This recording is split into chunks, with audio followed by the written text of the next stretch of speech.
How you doing? Welcome back to the podcast. My name is Jason, as you know. Jason in Greek. Anyway, onward. I thought today what we could do is a reflection, a look back at what it's been like during lockdown. Now, clearly, I'm running out of ideas, but hello, future me. Hello, future me, that you won't be looking at this. I'm sure. I never look at it back at my videos, but except for the Jason Goes to France videos, you should definitely check those out on my channel.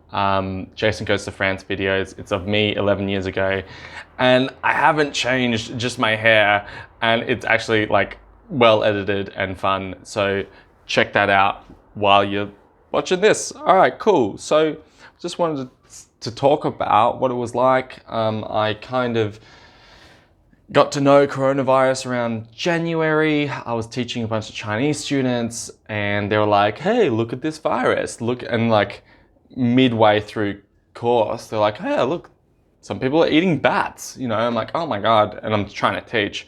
And I'm like, yeah. No, I don't care. You still got to study, you know? You still got to get that work in. Thank you. And then as it got worse and worse and worse, in February, I started looking at it. Around that time was the bushfires as well. So I was like, job prospects are looking pretty slim at the moment. And then, February hit. I'm kind of on coronavirus watch partly because I don't have much to do.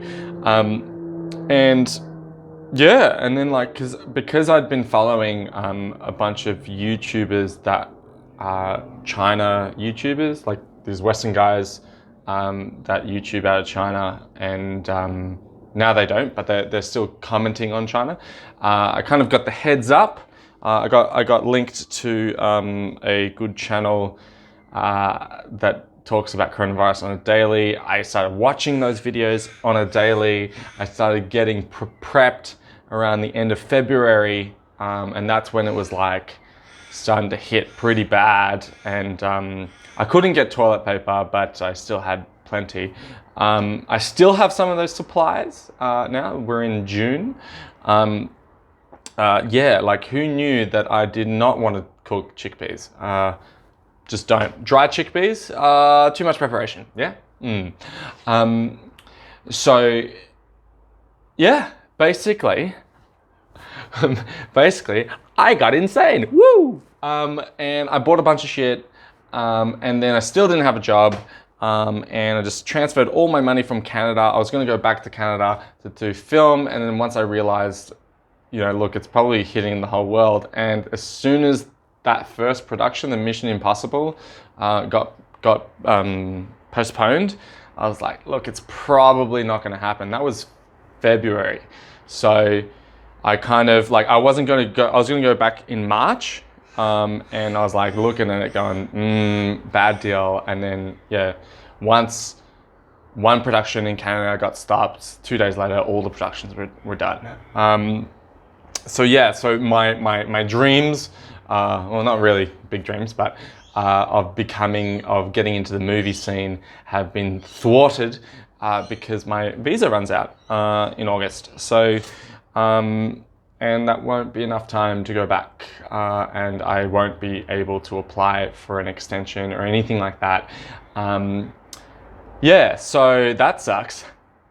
And so I'm kind of having to pivot to what? I don't know. March hits. Everything is like looking like it's spiking. Like I'm in like late Feb, early March. I'm warning like anyone I can, buy stuff, buy precautions, buy things, buy food, you know. And I start sounding like a conspiracy theorist. I'm like, come on guys, get in, get the stuff, man. And I sound like a fucking loony. And I'm accused of stoking fears.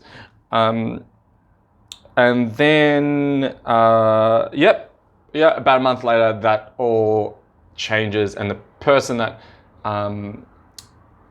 accused me of stoking fears apologized, and we had a great talk, and it was it was really good. It was good to reconnect with her. She lives in London, and yeah, it's still shit over there. So, yes. So March, we're in March now, and the government's taken full, like the Victorian government is really kind of on top of it, and starts to go into lockdown. Then the rest of Australia goes into lockdown, and I start to get better. Well, my suspicions are confirmed, and then I'm like, fuck, I still don't have work. I should mention that the work I had was for the summer, and it was going to run out anyway, and it finished in Feb. And yeah, and I'm like, oh, okay, well, we're in for a recession, And I'm thinking, when was the crash? The crash was like mid-March. I asked a couple of buddies, a couple of people that work in finance, hey, there's going to be a massive recession, a massive stock crash. Should I sell my shares? Because I was already down. So I was like, oh, fuck, I don't know. Like if I was on top, I'd be like, yes, sell them. Like, yeah, but then I'm already down. So I'm like, should I essentially short my shares, which is sell them now, and then when it crashes, buy them again, which is what I should have done. Instincts. I kind of didn't trust my instincts. I kind of went with with what people were saying, and yeah, there was an opportunity there that I missed, but whatever. So towards the end of March, once they said that you could get on Centrelink, I kind of got on Centrelink at the end of March and started getting paid, which is good. I moved all my funds from Canada, and that's like, I kind of closed everything, moved it all out, and I'm pretty much do not belong in Canada anymore. And yeah, I mean, that wasn't such a big deal. I was kind of prepping for it. But what was a big deal essentially was in March, we couldn't really see anything. Oh, that's right. The Women's World Cup final in the cricket. I went to go see that. I was dating a Spanish backpacker at the time, and she wanted to go. I'm like, yeah, sweet, $25 to see her. And it just so happened to be the last weekend that all the things were closing, and it was Katy Perry performed, and yeah, it was good. It was a really fun night, and I'm so glad I went.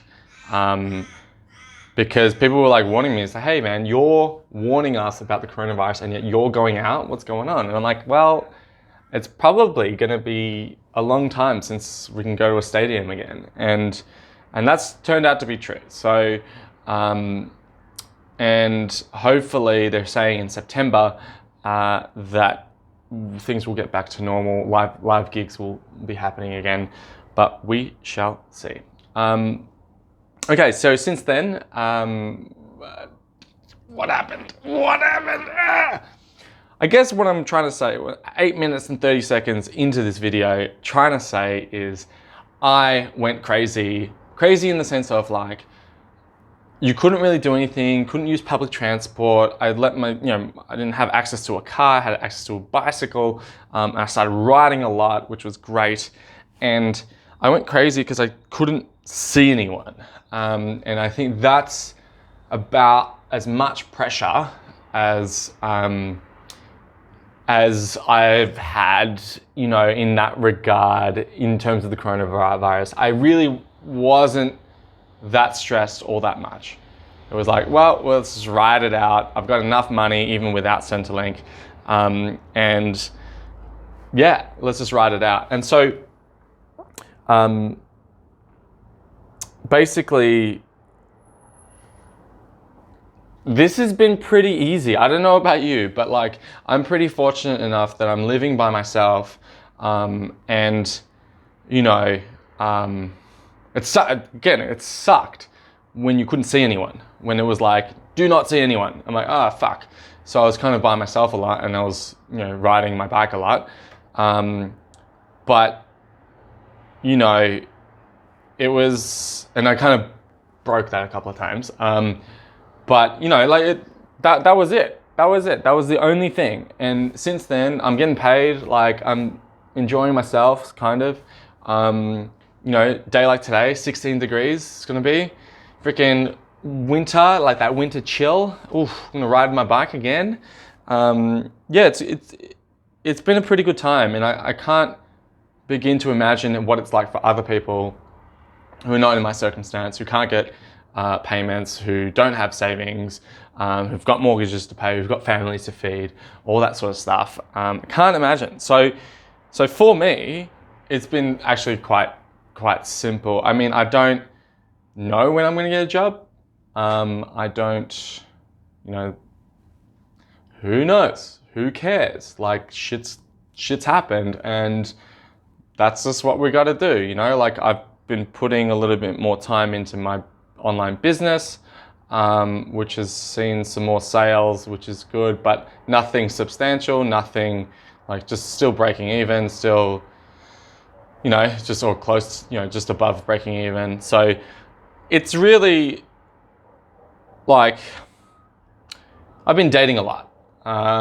Let's put it that way. I've been dating a lot, and I think with the start, especially when everything was locked down, I didn't. I was like to girls. I was like, hey, look, I'm not sure if I can get in a relationship because of coronavirus, because I don't know how I feel, and I think I'm only doing it because I have nothing better to do. / end of the world vibes.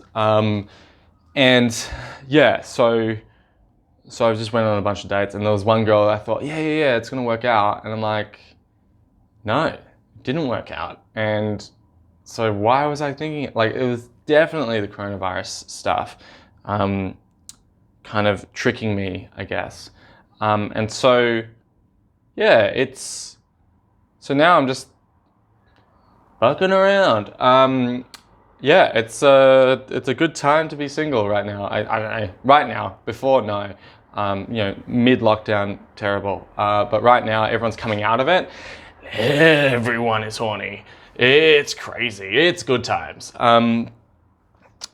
So fun.